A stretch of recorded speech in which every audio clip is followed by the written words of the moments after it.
we're going to jump right into this interview this week. We're not going to spend any time with some banter because we have an amazing guest. This is someone that we were talking earlier. We've been trying to get on the podcast for a while because we want you guys to hear his story. And if you've listened to the podcast for any amount of time, you know that Luke is, I am, our whole company really is a fan of Grant Cardone. And really, our like I said, our sales team, they kind of follow everything he puts out there. Luke quotes him on the podcast all the time. But today we have someone who knows and works with Grant very closely. His name is Jarrod Glandt. He's the president of Cardone Enterprises, the co-host of Young Hustlers podcast, and investor of Cardone Capital and Hundy app. So Jarrod, welcome to the podcast. Thanks for being here. Yeah, it's great to be here. Thanks for having me on. Yeah, man. So super excited. I just told you right before we came on the podcast that, it's something we've been trying to do, following you. I'll tell everybody, I'm a little bit of a fan. What do you call it? A fanboy? I don't know. Like, I'm blushing right now. I'm like, I cannot believe we have Jarrod Glandt on the Stay Paid podcast. I'm like, our podcast is moving up in the world.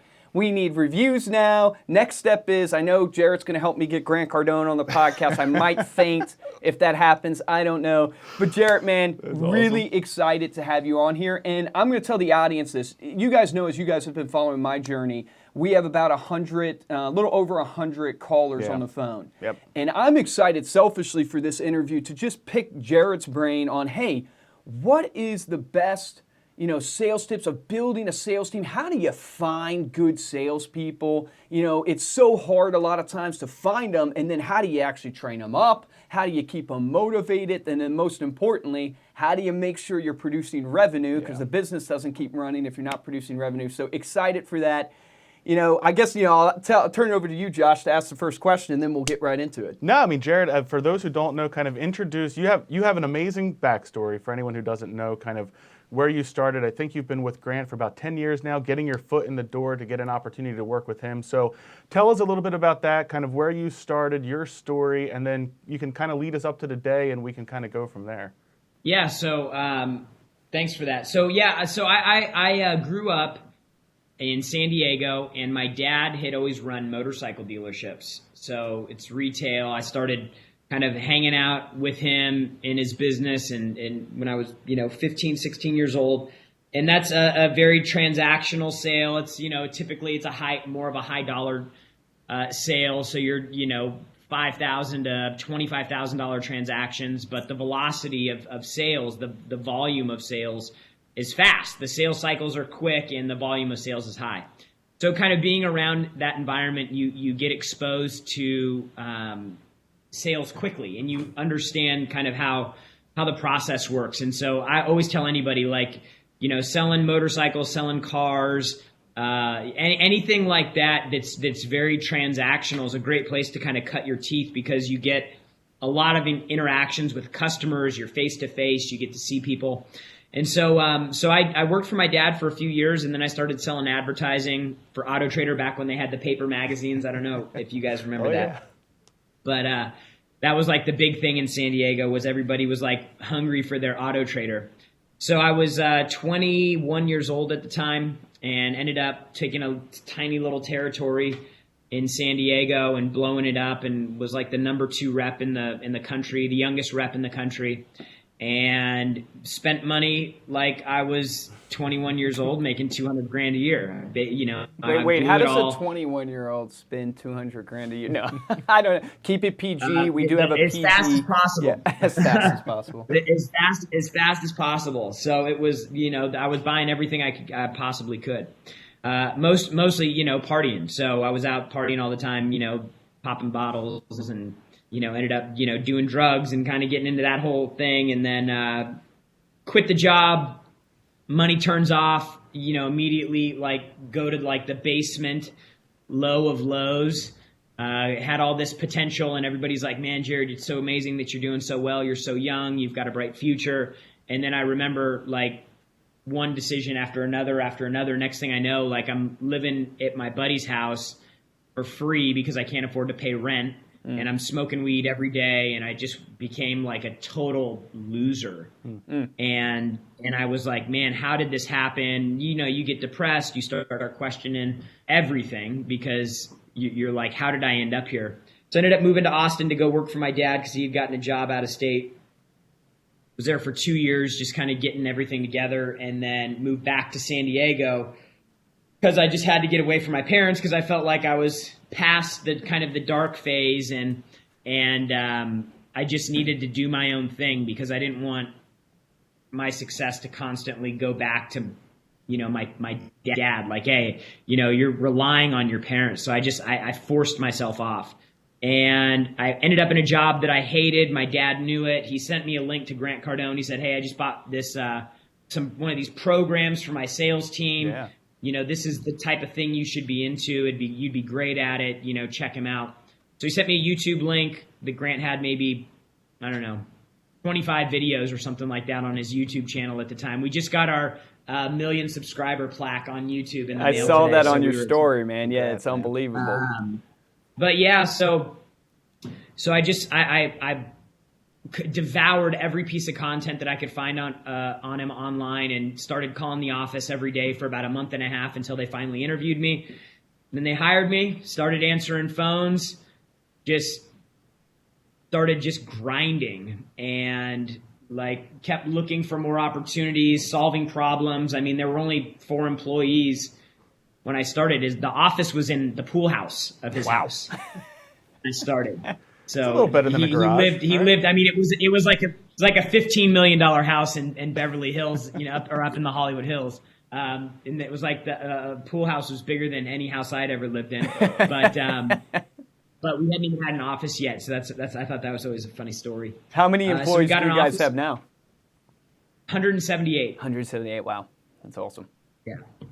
So it was, lots of crazy stuff happened in between, and ups and downs, but what came out of it was I really didn't become a salesperson until I started working for Grant, and I can say that because I never trained like a salesperson. It's like saying you're a professional athlete, but you never go to the gym, you've never worked with a trainer, you've never been on a team before. And so many people think that they're salespeople, and they call themselves professionals, sales professionals. They put that on their card, or real estate professional or whatever. But it's garbage. Like they're not a professional. They're not even close to it. They don't act like it. They don't talk like it. They don't train like it. They don't sound like it. They don't produce like one. Like nothing that they do is professional. But they call themselves a sales professional because that's what they think. Because they can talk to people.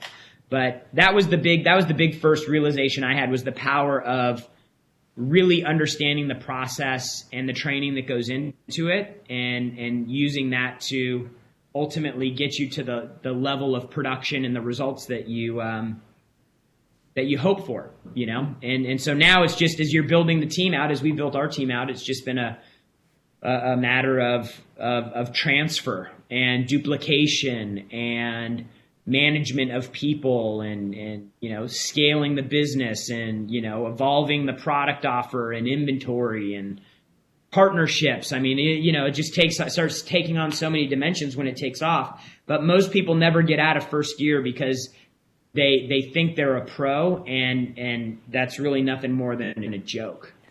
Man, I couldn't agree with you more. It's so interesting. I've heard it said from, someone has told me that, hey, you want to be in the 1%. But do you have the top 1% of work ethic out there, the top 1%? You talk about training. You think of like Tiger Woods all the time. And it's like, I tell my guys, it's like, you think Tiger Woods wants to get out there and do another putt? Like, yeah. Do you think that he wants to do that? No, of course he doesn't want to do that, but he does that every single day. One of the issues we run into with our client base, real estate agents and insurance agents, and insurance agents not as much, but definitely on the real estate side, they don't even want to call themselves salespeople, because they view it almost as like a dirty word. They view it as in, like you mentioned, like motorcycle sales or car sales. They almost view it that way. I'm curious your interpretation. You talk about professional salesperson and what it means to be a salesperson. And I would love to hear kind of your take on, hey, what does it mean to be a salesperson? And then you talk about this idea of being a professional salesperson and focusing on the training. What advice would you give the real estate agent of, hey, you are in sales, and this is what it means to be a professional salesperson, and this is what you need to do in order to become a professional salesperson? In my opinion, everybody likes to talk about closing. They like, hey, I'm a big closer, and they think that's the badge of honor as a salesperson. but they're wrong. The badge of honor as a salesperson is I can go find my own business and I can build a business.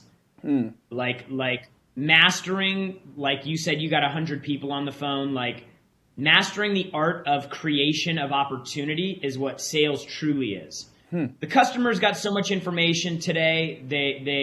The average customer is more than half the way through the sales process by the time you actually make your proposal to them, get an offer in front of them. They've done their research. The value of the close is diminishing because the customer is doing a pretty good job of closing themselves. Now, that doesn't mean that the close isn't important, because it is. That doesn't mean you don't have to press, because you do. That doesn't mean you don't have to practice every rebuttal you can imagine, because you do. But the thing that kills salespeople in our back office, the thing that works them out of a job, is they can't even get anybody to talk to. They can't get anybody on the phone. They can't get anybody to show up for an appointment. They can't get anybody to show up for a demo. Like, if you can do the front end, that, like, you will become a superstar. If you can get the front end of the deal done, you will become a superstar. In real estate, if you could become the most known realtor in your marketplace, you're going to get deals.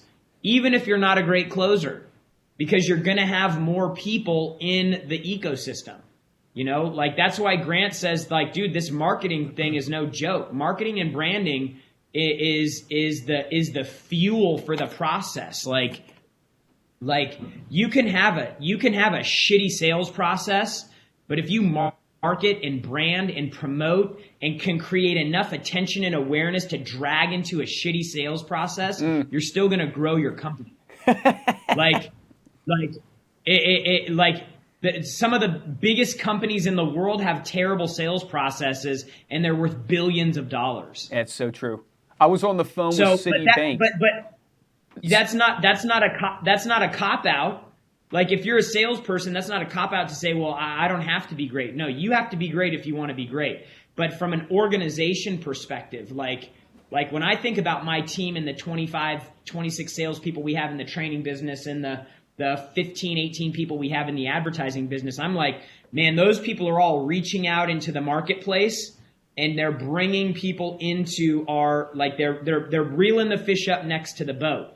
I got plenty of people that can go gaff the fish or throw the net out and bring them in the boat, but I need lots of people out there that are bringing people in so that I can have a team of people that I know and I train and I trust that can actually go out and bring the fish in the water. Dude, I could not agree with you more. I was just saying, I was on the phone with Citibank and was on hold for an hour. Then I got passed to another person, and it was just unbelievable how terrible it was. The experience, everything. But it's Citibank. Right. Like, and people are still using Citibank. It's freaking crazy. I think at the 10X conference, one of the biggest things that stood out to me, and I've used it a lot of times on the podcast because it really resonated with me, when Grant talked about Starbucks doesn't have the best coffee, they're just the most known. They're just on every corner. And because they're on every corner, they're there. So, you know, I guess if I'm applying this to a real estate agent, right? So you're talking about you need to be the most known in your community. A way to do that, obviously, is through the phones. You know, like my guys, they're going to call 120 to, if they don't get people on the phone, they might call 300 people, right, that day. You know, as you have kind of looked as this transition is happening in the industry, and we have social media, and we have so many ways to get attention with people, what's your view on the phones right now? I'm just curious to hear kind of your view on... the phone is the most powerful tool a salesperson has. I love hearing that. Thank God. Yes. Like, I was worried you were going to say something different, and they were going to have to fight. No.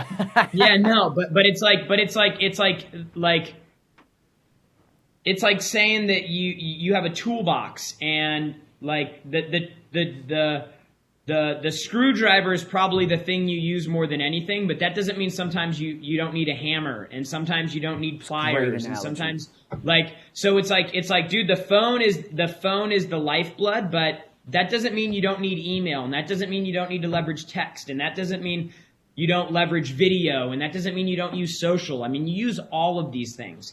And for people that are out there getting started, until you build a book of business that can continue to perpetuate business, like when you talk about real estate agents, like you hear these stories about the realtors who, they're earning millions of dollars a year and everything is based off of referrals. How would you like to get a business like that? Right.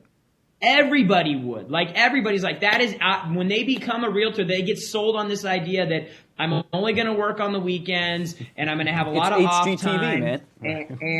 And all of it's going to be referrals and I'm going to, but what they don't see is the 3 years that somebody ate shit, making phone calls, sending emails, flyering, door knocking like a mad person. Yeah, like literally like a freaking obsessed lunatic, to build enough momentum and enough of a groundswell to get the locomotive out of the train station. And that train doesn't go from 0 to 100. It goes slow, and it's so hard until it starts building up momentum. Right. And most salespeople don't have the perseverance or the persistence to even get out of the station so that they can get that thing at the end, which is that self-fulfilling business built off of referrals and recurring sales. Yeah, I mean, let's talk about that, because I see that in my own business. I see that in the industry. I've heard it in Good to Great, I think was the book that talked about the flywheel. It was like the flywheel. It's that same analogy you're giving. It's hard to get going, but once it starts going, I mean, it basically is going itself. But let's talk about this as salespeople. Why is it that the salespeople don't have the perseverance? What is the thing that you're seeing in your influence and as you get incorrect estimation of effort? Incorrect estimation of effort, without a doubt. They think they have no, like, that's the purpose of the 10X rule. Okay. The idea, like a lot of people don't know how Grant went out and built his first business. Like, they don't, and the people that do know it, like, they don't even understand what that would be like. Like, imagine having to go out to Salt Lake City, Utah. Think about this. He would go out for 18 months on the road without coming home. Jeez. He'd go from city to city, and he'd cold call, door knock businesses to go in and try to sell sales training to them. Imagine the balls that it takes to go to a city where you don't know anybody, there's no internet, like, you're literally going into businesses and you're knocking on doors and you're going, hey, my name's Grant. I work with companies like yours to help their sales team, like, explode sales. I want to come in and do a free sales meeting for you. If you like what you see, maybe we can do some business. Yeah. Like, imagine what that takes. Like, right now we can sit with our phone, we can go on the internet, we can do research, and we can make that call from our office. We can ping somebody on LinkedIn. We could send a selfie video or whatever. Like, we have all these tricks now. Imagine having to go do that and be out on the road, and all the rejection and all of the failure and all of the, I mean, dude, like that is why Grant is who he is today, because that's got to be the hardest freaking thing in the world to do. So now he's like, dude, this is easy.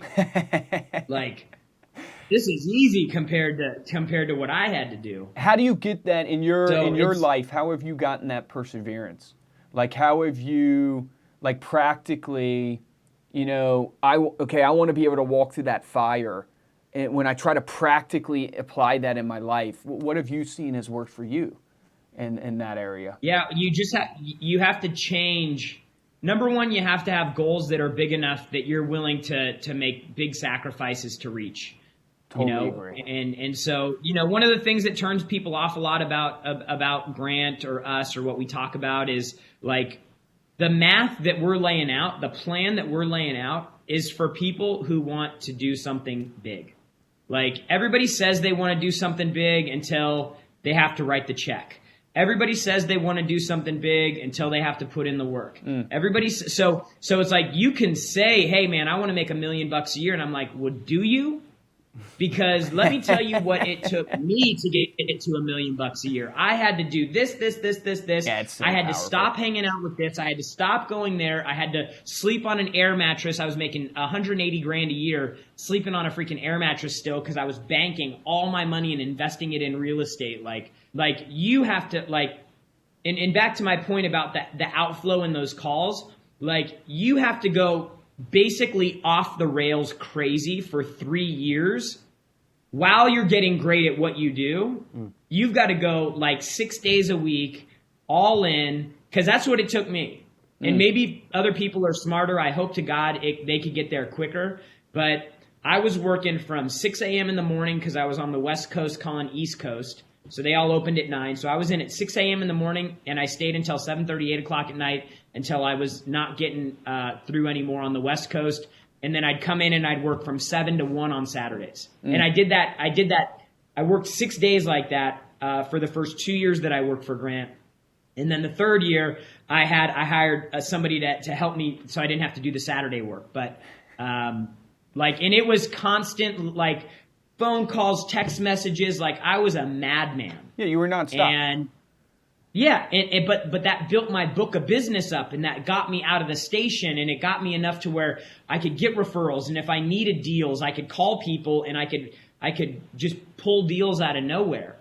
And so like that is the ultimate value of a professional salesperson, is you can give them any product in any industry, in any economic environment, and they are going to get through to the person that they need to, that has the money.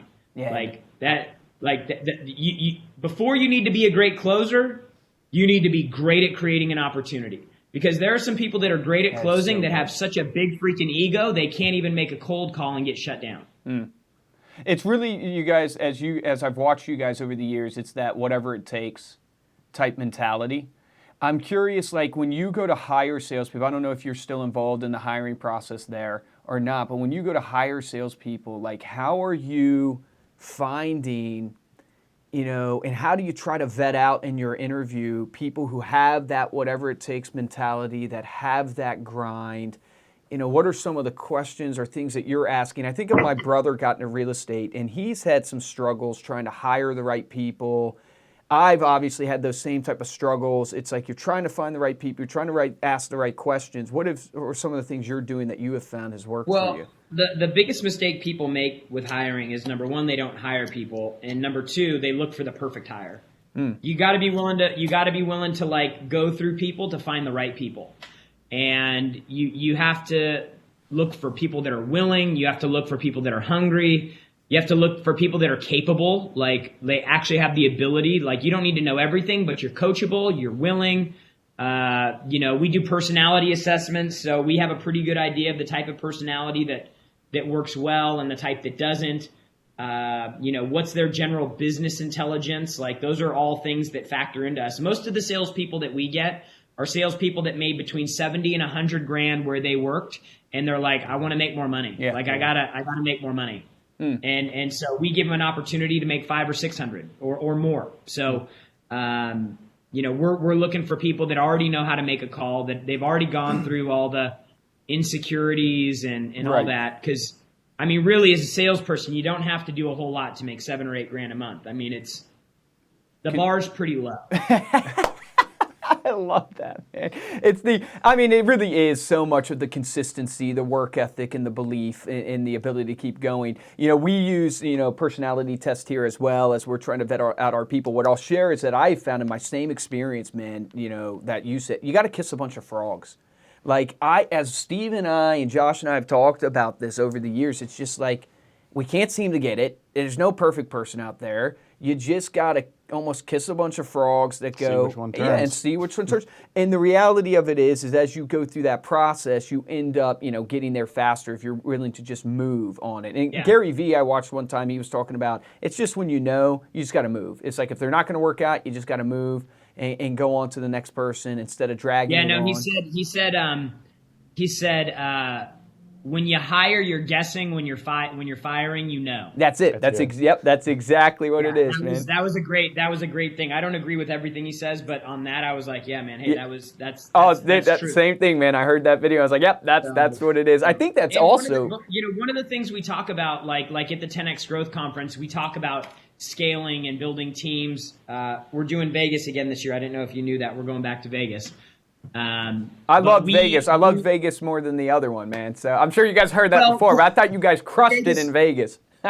It was just the whole setting. Everybody's in the same hotel, and you're constantly around the same people. It's the energy, man. Yeah, that freaking energy that's out there. Yep. Yeah. So it was just like for us. It was like we might do something like we did in Miami again, but for us, it was like, we're just going to try to get back to that community, because as amazing as the Miami Growth Conference was, it was so big that we felt like we lost some of the intimacy you like 12,000 people is small, right? It's massive. It wasn't compared to that. So this year is going to be like a third of the size, but it will be intimate. And we're doing like the way the arena is set up at Mandalay Bay. It's a boxing arena, so they're meant to have boxing matches. So the ring is normally right in the middle, and everybody's got great seats around it. And so we think we're doing the stage in the center of the arena, so everybody around will have great seats. I mean, when I went and saw when we did our first site visit, and we had just been talking about doing a center stage, I thought it would be interesting to see how it all played out. But I went through and I was sitting in different seats all throughout the arena, and I was like, dude, like every single seat. And I'm thinking like last year, I remember I was up in the suites at the stadium, and I was like, I was like, binoculars the stage was like it was like 150 yards away, 200 yards away. Yeah, we were off a little bit to the right of the stage, and it was just crazy, man. It was nuts. And I'm like, I'm at my back against the wall in the arena, and I'm closer to the stage in the furthest seat back at GrowthCon. Yeah. I'm closer than the last row of VIP at Miami Marlins ballpark, on the field. Yeah. Like, seriously. So like the VIP section was, the end of it was basically like home plate where the umpire stands. Yeah. And then the stage was like where the outfield hit, like the dirt behind second base. And you're closer than that last row of VIP. You're closer in the last row of the arena. You can't even go further back. Yeah, so that's freaking nuts. I got to ask you, were you nervous, cool. man, in front of the 30,000 people? Were you nervous? Does that make you nervous getting up on stage? Honestly, I have zero, like, no emotion. Like, I don't, like, some people love speaking, and they're like, I can't wait to get on stage, and I'm so pumped and jacked. Those are the people that usually get real nervous. Yeah. Right. They're psyching themselves up. Yeah. I'm really indifferent. Like it's how you treat the phone call. You're like, hey, it is what it is. Yeah, I don't attach any emotion to it at all. It's just like, I'm gonna go out and talk to people. I know most of them, so you know it's not like they're strangers. But no, there was no nerves. It was just amazing to put on such a great event with so many people.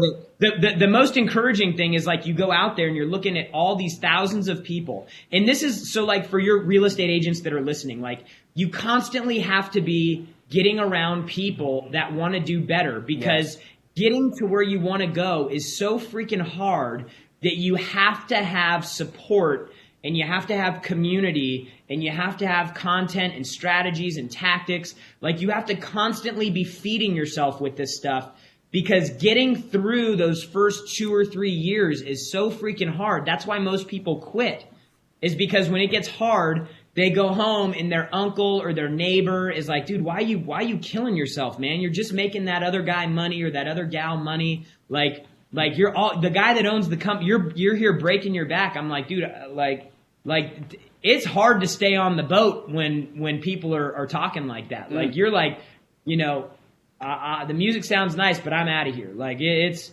so when you come to an event like that and you're looking out at 34,000 people, it was like standing on stage looking out at the audience, which was insane. But looking at, knowing that each and every one of those people are there because they want to do better. Mm-hmm. Right. And for people that are listening, if you're not constantly investing in yourself, if you're not treating your craft like a profession and like an art, then you will not survive. Right. Recession is probably coming. Market is going to freeze up. People are going to go out of business. Right. And when the pie gets smaller, only the strong survive. Amen, so dude. The squeeze, when the squeeze happens. You gotta get on your game now and just prepare, because it'll come. And when it comes, you want to make sure that you're able to crash through everything. And that's when that perseverance comes back in. We go through a crash. If something crazy happens, like, our business changes, but I know I have that grit built in to go back to who I need to be in that type of scenario. And that's truly for if you're a salesperson, that is freedom.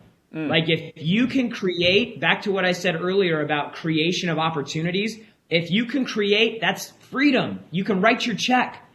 You can get any deal you want. You can get in front of anybody that you want. You can close anybody that you want. Like no matter what happens, when you have that level of confidence, when the pie gets smaller, you getting fed. Oh man, and so true. It's like what I learned from you guys is the idea that when you don't have that ability to create opportunity, you get what we've now referred to as commission breath, because one of our other guests really shared it with us, that you get commission breath, you get desperate, you end up blowing the deals you do have in your pipeline because you don't have a big enough pipeline. And that's something that Grant Cardone, obviously his content, had taught us, and it's so true in every aspect of your life. I'm curious for you, you have a team. How do you keep your own team motivated? And here's the selfish question, but I think it's going to apply to the audience, is, you know, when you are the person in the business with them, you know, and you're pumping out this content and you're being motivational, you're being inspirational, all this good stuff, how do you get your own team to buy into you, right? And then more importantly than that, how do you get them to apply what you're doing? Do you find that you... Well, you don't do that first. What you do first is you get them to buy into themselves. Love that. You get them to buy into their goals. You get them to buy into what they want. And then you show them how they can get what they want working for you. And then you hold them accountable to what they want, not what you want. If you can lead with the thing that they want and not the thing that you want, you don't need to motivate your people, because they've already told you what they're excited about. They've already told you what they're reaching for. They're telling you why they'll work weekends and stay late. They'll tell you everything. And all you have to do is be a leader that helps people get what they want, and you will get what you want. So there's a lot of things, like you've heard sayings like, oh yeah, if you help enough people, you'll get what you want. But what they don't understand is what that actually means. What that means is if you can help people get what they want and then show them a vehicle to get them what they want that you have built, then you will get what you want. Dude, that was worth the whole podcast right there, man. If you can shift your perspective back to your people and hold them accountable for the things that are important to them and the goals that they have. We make our guys write down goals all the time. We get them thinking as big as they possibly can. We show them how to make the kind of money they want. We show them people when they're new. We show them people in the office making the kind of money they want to make. And then we give them a script. We give them a phone. We give them training, and we let them roll. And when we're having one-on-ones, we're going back to their goals. Like, where are you at? When was the last time you had like the goal deep dive? Like, when do you deep dive on your goals? Like, people write their goals down, they scribble them on a sheet of paper. Like, there's no ownership there. Right. Spend an hour and a half on your goals. Spend an hour and a half like building out your ideal life. If you could retire at 50 and have everything that you possibly wanted, where would you go? What would you do? And I'm not like, oh, I want to be worth $20 billion. Right. Like, what does your life look like? Me, I would love, like, my goal would be if I could get to $1 million a month in income, that gets me to $250,000 in passive income monthly. Now, when I have I'm making $3 million a year in passive income. If I can live off of $1 million, I can continue to reinvest the difference. That creates the flywheel where, dude, I live my dream life on $1 million a year. I invest the rest every year, and that creates a perpetual wealth building flywheel. Like, dude, I'm excited. Now, how do I do it? Yeah, dude, that is freaking awesome. Here's the script. All you got to do is make the call. Yeah. You have a bad day. You have a bad day. You go back to, hey, what would life be like at $250,000 a month passive? Yes, man. Where would you go? What would you do? Who would you be there with? Would you charter a flight? Would you fly first class? Like, you know, how many of your kids' soccer games are you going to go to? Right. Like, whatever. How much are you going to donate to charity? Like, all that stuff. Yeah, like, exactly. It's your happiness, your success. You know, one of the best ways I've heard it framed up was actually by a real estate agent at I believe it was a Tom Ferry conference, but they framed it up and said, you know, I hate doing the door knocking and the cold calling, but every time I go to do it, my why is bigger than my fear and my hatred of doing the door knocking and the cold calling. And I freaking love that because I have met very, very few people in my life that actually want to wake up and dial 150, 200 calls, 300 calls. Like, I don't meet those psychos. Like, that's what I think people think, that there's like, well, I'm not a salesperson because I don't enjoy door knocking. I don't enjoy phone calls. No one does. Like, I've literally met maybe on my hand. If you could make $5 million a year sitting on your ass, or $5 million a year banging cold calls, I'll do it. You know, I'll do it sitting on my ass.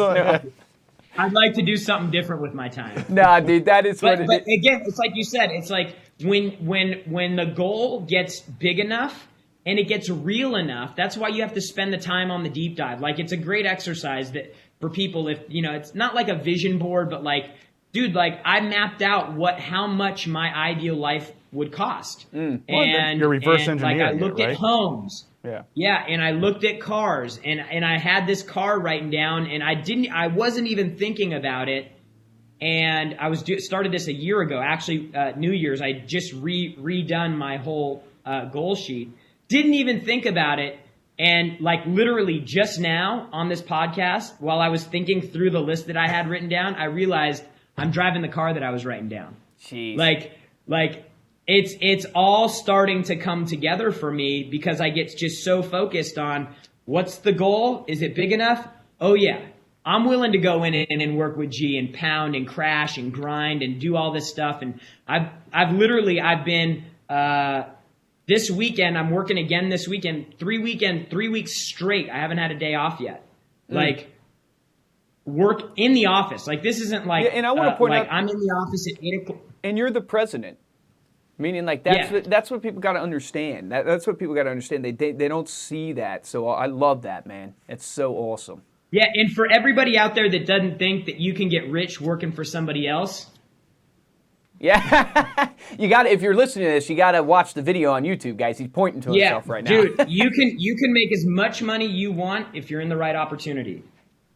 I become a multi-millionaire working for Grant, right? Because I found somebody who was willing to give me an opportunity and who had the right vehicle. Yep. So, like, you can do whatever you want if you create the right circumstances around you. And if you have intention, you know where you want to go, you're willing to act, talk, train, produce like a professional, like, dude, just write your own story. It's all there. Everything is there. And the thing is, it's actually easier than most people think. I didn't say it's easy, but it's easier than most people think. When you talk about easy, I think are you referring to, like, it's not a complex system? It's not something that is like freaking calculus. Like, that is what people tend to think about success, where it's really, it's like you guys like tacos? Yeah, man, I love tacos. Yeah. Everybody likes tacos, right? Yeah. So like my mom used to make these tacos, and she'd get the ground beef and she'd put it in the pan. And you know those little packets of taco mix? Taco seasoning, yeah. And you just dump it in the beef and you'd throw a little water and then you'd stir it up. Yep. That's about how hard it is to make money. all the broke people listening to this are like, he's full of shit. No, because you try to overcomplicate it and you look for all these other reasons why it should be harder. But all you have to do is you just have to make a lot of tacos, dude. You just got to keep mixing and stirring. Dude, that is the greatest story. Over a long enough period of time. You just got to do it where you've done it long enough to where you're like, I know exactly how much water. I know exactly what the time. I could do it with my eyes closed. Eyes closed, I could walk into the kitchen, know the cabinet, know the drawer. Like you know everything so far inside and out that you stop thinking about it. It becomes like this, like, not unconscious, because that's not the right word, but it just becomes this automatic thing. It's like when you drive to work and you don't even remember getting there. You're like, I don't even remember driving it. It's muscle memory. I'll frame it up for you in a real life example. This exact philosophy or analogy he's saying is my brother Steven, right? A lot of people know his story. First year in the business, did 35 transactions. I just talked to him last night. He's closing out his third year. He said he's about to close his 96th transaction in real estate. And he said the craziest thing to him is that every one of the real estate agents he meets, himself included, it's like you're looking for a magic thing. Like you have to create something brand new. Like I'm here, I'm in real estate, I'm in insurance, I'm going to do something brand new, something different than everybody. And he said, it's so stupid because he looks out back on his life now and he goes, the model's the same. It's MySpace, just create Facebook. Meaning like just literally do the model that exists and just consistently do it and add your unique value proposition to it. And guess what? Boom, it starts happening. You don't have to look for a magic bullet. It's even simpler than that. This is going to be the soundbite of the episode. You ready? The magic bullet is make the call. Golden nugget, ladies and gentlemen. Show up. Yep. Show up. Like there is no magic script. There is no, people try to be like, oh, well, you could tweak this and do that and blah, blah, blah. Dude, if you just made the call, if you just went up to the door and knocked, if you just picked up the phone and dialed, create the opportunity. If you committed to making a bad call rather than making no call, you will be successful. That's so good. Because nobody makes a great call in the beginning. Everybody sucks in the beginning. And it's not till you make a ton of calls that you actually start figuring it out. And so just make the call. Just be committed. If you're not producing at the levels that you want right now, if you think you should be making more money, if you're frustrated because you feel like other people are moving further ahead from you, commit for the next 6 months to making terrible calls every day in high volumes. Low expectations. You just got to make the calls. They don't have to be good. It's your philosophy, man. You guys sum it up so well, and it's what I tell my guys: frequency before greatness. Frequency before great. I mean that when you guys sum that up, that is it. That is it, and everything in life. Because it's really. I mean, I believe it's how God's made us, man. When you literally just start applying yourself. And you start learning, and you start getting better at it, and you start learning. And no one wants to be punched in the face over and over and over again. You're going to adapt, and it's a beautiful thing when you start adapting. I love it. There's so much more I want to ask you, but I want to be respectful of the time. So I got to ask you this last question: is knowing what you know now, right? What would you go back and tell younger Jarrod? What piece of advice would you give him? Where he maybe should spend his time, his energy, what he should avoid. What piece of advice would you give? I would tell myself that you need to take making money serious.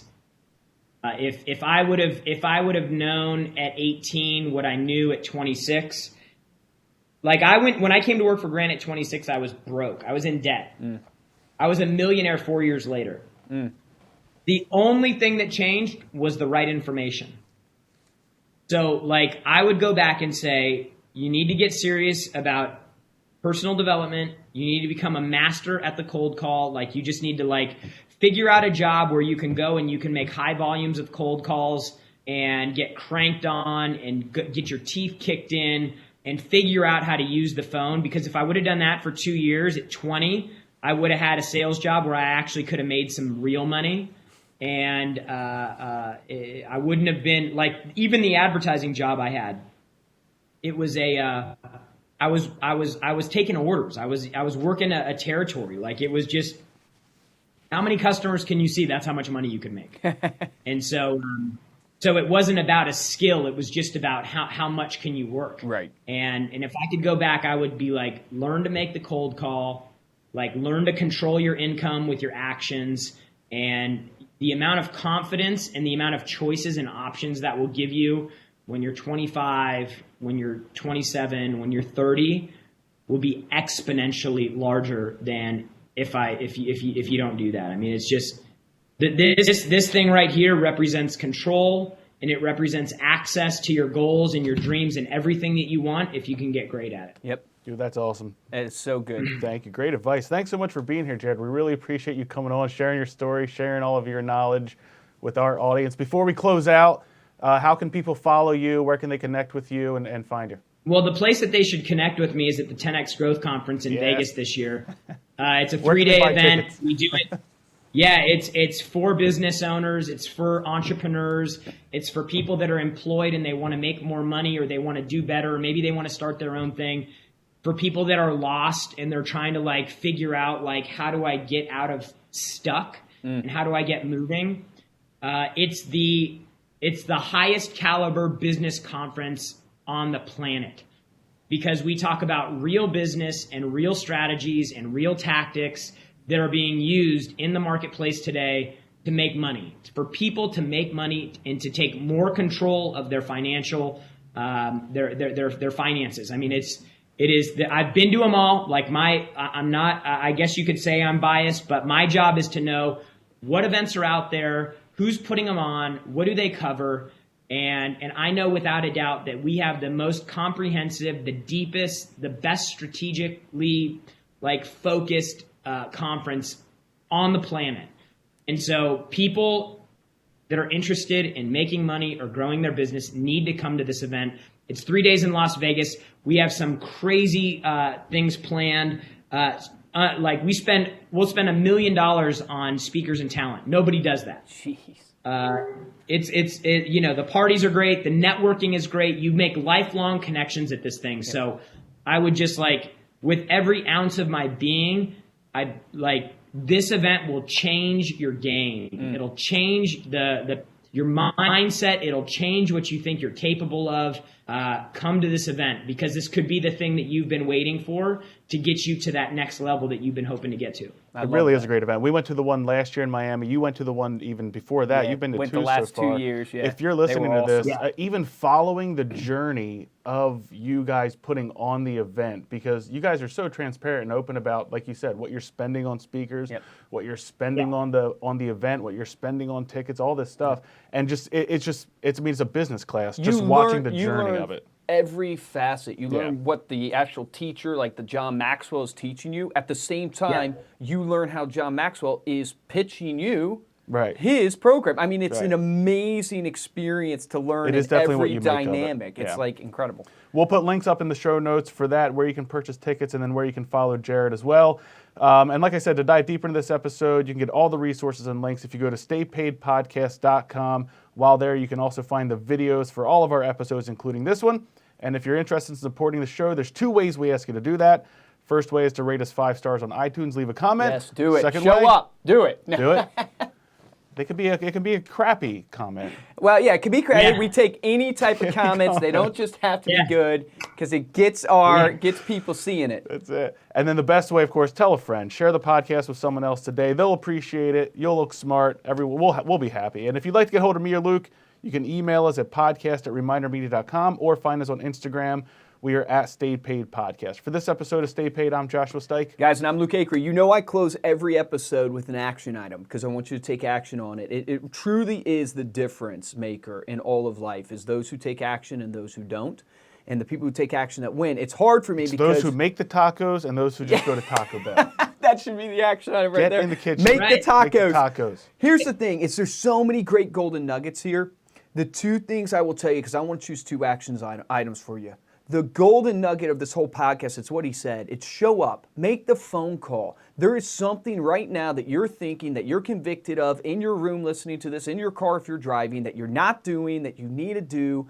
Take action on that and do that. It's usually making those phone calls because you're scared of the rejection, doing the door knocking. The second thing that I want to point out that maybe we glanced over a little bit, but I think is so powerful, is if you're down and out, if you can't make that phone call, you need a community of people. You need a community of people that you can lean into, that you can bounce ideas off of, that you can be inspired by, encouraged by, and pick them up when they're down. You can do that at the 10X Growth Con. It's an easy avenue to start building that community, guys. Take action on getting involved with the community so you can be encouraged to show up and actually make the phone calls. Remember, the difference between a top producer and a mediocre producer in any industry is top producers take action. Take action on that today.